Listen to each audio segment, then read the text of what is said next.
Voilà, c'est la magie du direct. Les invités qui devaient être présents ne sont pas présents. On excuse Pierre Boussard de la Guinguette des Tanneries qui est retenu par quelques obligations et quelques imprévus liés à la réouverture de la Guinguette qui aura lieu demain, samedi 30 avril, avec, je vous le rappelle, à 19h, un concert du groupe Sugar Shack avec Nadia Simon, avec Lélia Vega et Lola Bay pour The Sugar Shack. Donc, ce sera donc à partir de 19h demain à la Guinguette des Tanneries.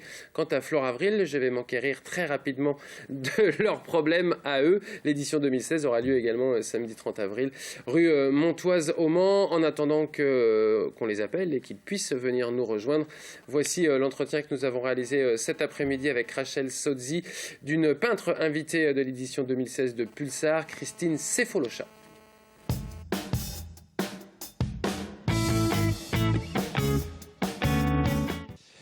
Christine Sefolosha, bonjour. Bonjour. Vous êtes donc l'une des peintres invitées de cette édition 2016 de Pulsar. Vous exposez ici à la mairie du Mans des différentes toiles.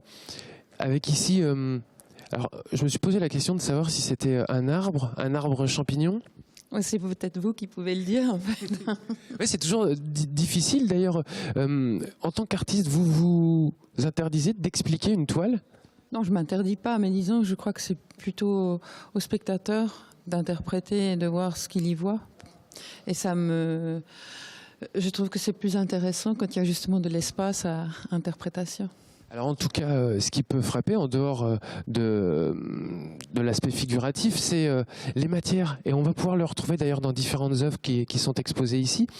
Qu'est-ce que vous utilisez pour votre peinture ? Alors ça, c'est un monotype qui a été travaillé sur une grande plaque de plexi et qui a passé sous une presse. Donc un monotype, c'est un exemplaire unique.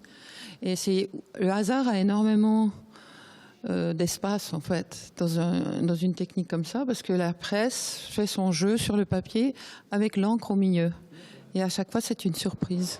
Vous êtes adepte de cette technique du monotype ? Beaucoup, oui. Qu'est-ce qu'elle vous procure par rapport à une autre technique ? Justement, d'une part, c'est une trace. Donc je trouve que ça permet d'avoir un espace plus mystérieux sur lequel intervenir. Et puis aussi, il y a justement le fait que la presse et toutes les matières en présence se retrouvent entre elles et font quelque chose qui est au-delà de mon contrôle. On va se balader un petit peu, Christine, si vous le voulez bien. On se retrouve avec deux bateaux, l'un côte à côte. Les voyages, ou en tout cas l'univers de la mer est un univers qui vous inspire, j'ai l'impression. On a plusieurs tableaux d'ailleurs comme ça. Oui, les bateaux surtout. C'est quelque chose qui me donne beaucoup d'espace pour imaginer. Voilà. Et les bateaux, c'est pour moi des véhicules comme chez les Égyptiens, entre la vie et la mort. C'est les véhicules d'un continent à l'autre. Ici, on est dans un univers, je ne sais pas si on peut dire moins figuratif, on a quand même des visages, mais on a aussi peut-être ce qui pourrait symboliser le capitaine qui n'a une tête qui n'est pas humaine. Oui, en fait c'est plutôt un lien avec toutes les caravelles qui ont transporté des gens d'un continent à l'autre et qui se sont retrouvés à la merci des éléments d'abord et puis après de toute une population qui les a enchaînés, on dira. Encore une fois, un peu la folie des hommes ? Aussi. Un autre tableau, on va demander à Rachel de nous suivre ici, tout à fait particulier, notamment par le détail que vous y avez mis, parce que si on se penche bien, on voit presque les cils dans les yeux. Ça doit être un travail assez titanesque. Écoutez, c'est aussi un monotype. Donc c'est un travail au pinceau. Je laisse le pinceau faire son jeu.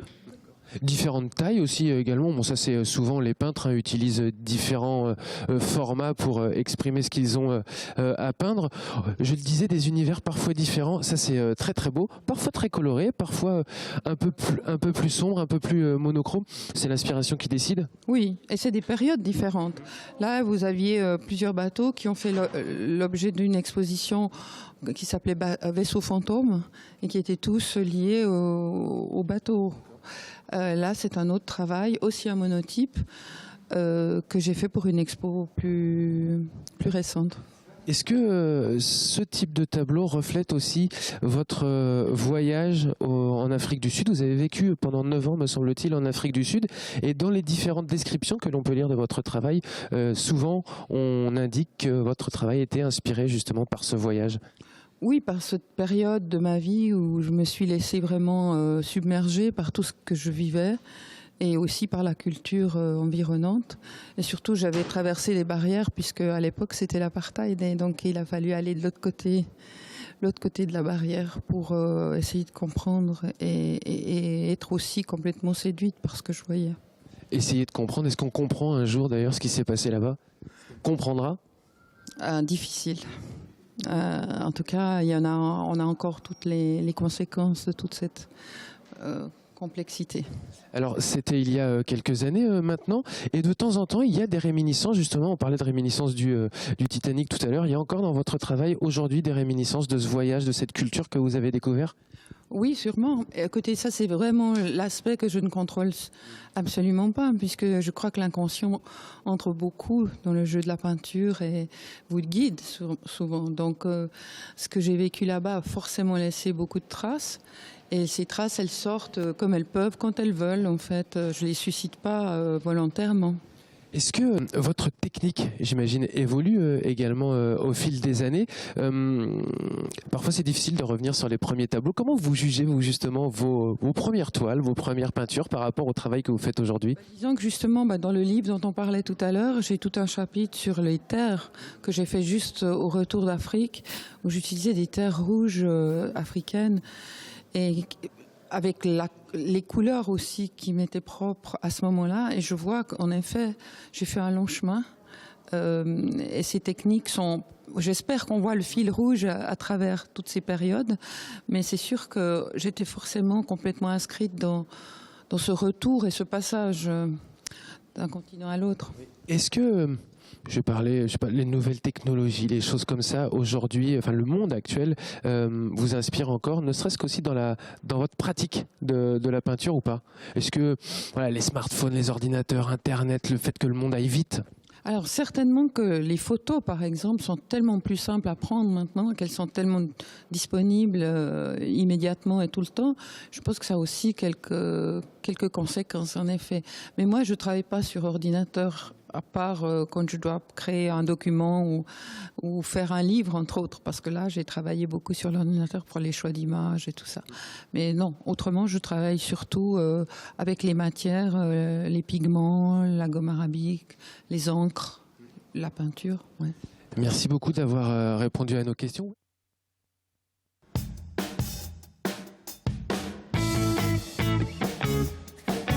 Voilà, les tableaux de Christine Sefolocha sont bien entendu toujours visibles à la mairie du Mans. Vous pourrez voir l'intégralité de cette exposition. Et Pulsar continue bien entendu tout au long de la semaine. Il y aura l'After Pulsar aussi sur l'île Moulinsart. Vous pouvez avoir toutes les informations concernant cette manifestation sur le site internet Pulsar. Vous tapez ça dans un bon moteur de recherche et vous serez redirigé tout naturellement. On ne parlera pas de Flore Avril, enfin on n'aura pas d'invité de Flore Avril ce soir. A priori, l'édition en tout cas 2016, ce sera demain samedi 30 avril. Pour ceux qui nous regardent en direct, Flore Avril, c'est cette rue montoise entièrement, je vais pas dire redécorée, mais en tout cas avec beaucoup de monde et beaucoup de gens qui vendent des plantes et des fleurs. C'est une manifestation particulièrement festive et toujours agréable que vous y alliez pour acheter des plantes ou des fleurs ou simplement pour vous balader en famille. Dalcim, bonsoir. Bonsoir Julien. Et Balou, bonsoir. Bonsoir. Dalcim, l'Impro Show rapproché, ce sera le 21 mai prochain. On va en parler d'ici quelques minutes. Avec la fondation d'Auteuil qui fêtera ses 150 ans. Avant qu'on parle de cette fondation et du partenariat que vous avez avec eux, l'Impro Show rapproché, c'est du freestyle, c'est encore le Dalcim qu'on connaît et l'improvisation? Oui, tout à fait, c'est du freestyle et ça va au-delà du coup parce que c'est interactif, donc le public participe. C'est fait en 5 actes. Il y a l'intro impro, donc on présente le show, on se présente un petit peu, je prends la température avec le public, on commence à se rapprocher. Après, il y a Le deuxième truc, c'est le freestyle bag, qui est une discipline end of the week, qui est un concours de MC. Sauf que moi, j'ai rajouté une variante. À un moment donné, je me fais bander les yeux et je demande aux spectateurs de m'assister pour prendre les objets et me les donner. Il y a le troisième acte, c'est la roue à voyager dans le temps. Donc ça, c'est une grande roue que j'ai inventée, qui tourne et qui est divisée en différentes décennies de 1960 à 2020. Et en fonction de l'époque, on a des instrus des époques qui correspondent. Et on demande aux gens quel souvenir ça leur évoque, quel mot ça leur évoque. On note ça sur un paperboard et après, je fais une chanson avec. Le quatrième acte, c'est nos derniers mots. Donc pendant le spectacle, je fais tourner un cahier dans le public, ça je l'annonce dès l'intro en fait, et je demande aux gens dessus de noter des mots. Alors en l'occurrence, on le demande en rapport avec les événements pour lesquels on joue. Et après, donc je récupère, après la roue à voyager dans le temps, je récupère ce cahier et là, je fais une chanson avec. Et le dernier acte, c'est le final dont vous êtes le héros, où là, je descends carrément dans le public et je m'inspire directement des gens, je donne un petit mot aux gens, une petite phrase, voilà. Donc c'est clairement interactif. Alors on va pas pouvoir faire tout ce soir, mais vous êtes venu avec Balou, votre DJ et guitariste, donc on aura l'occasion quand même de découvrir ce que c'est que l'improvisation. Balou, comment vous vous êtes rencontrés tous les deux? On s'est rencontrés il y a 20 ans. C'est relativement nouveau le fait que vous ayez quelqu'un pour vous accompagner. Alors j'ai été accompagné par DJ Vince, qui est un autre DJ Monceau, qui est très très bon DJ aussi. Pas le mien mais bon. Et avec Balou, parce qu'ils sont à peu près du même âge avec Balou. Et du coup, avec Balou, on se connaît depuis très très longtemps. On avait déjà bossé ensemble sur des morceaux parce qu'il fait aussi de la production musicale. C'est aussi un excellent musicien. Et on a commencé ensemble à bosser sur un spectacle pour enfants qui s'appelle Super MC, qu'on a finalisé. Dont on parlera d'ailleurs aussi. Voilà, qui n'a rien à voir. C'est du rap pour enfants en fait, enfin du rap, raga, slam, mais vraiment pour les enfants, mais aussi où les adultes trouvent leur compte. Et oui, parce que vous y allez parfois pour les spectacles jeunesse et il y a des fois où vous vous y retrouvez pas, donc vous avez décidé carrément de le faire vous-même. Voilà. On en reparle de cette impro show rapprochée qui aura lieu le 21 mai prochain, place des Jacobins de 14h à 15h, avec la Fondation d'Auteuil qui fêtera ses 150 ans. C'est Dalsim et Balou, nos invités aujourd'hui dans Il n'y a plus qu'à.